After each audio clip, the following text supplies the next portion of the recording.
Hello and welcome back to another video. In this problem, we're asked to find the exponential function f of x is equal to c times b to the x, whose graph is given. So what we have here is that the points 1, 6, and 324 are on this graph represented by the function. Therefore, if we plug these points back into the function, we will get an expression containing c and b. We do it for both of them. We have two equations, two variables, and we can solve for both of them. So if f of x is 24, x is 3. So 24 is equal to c times b to the 3, plugging those in. 6 is equal to c times b to the 1, right, which is just b. Now we could solve for c, dividing both sides by b. We get c equals 6 over b. We can plug that into this equation.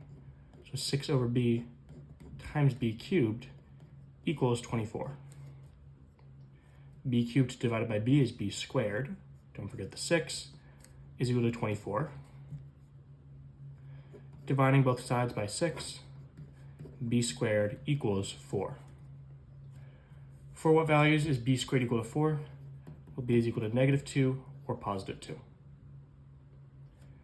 C is equal to 6 over b.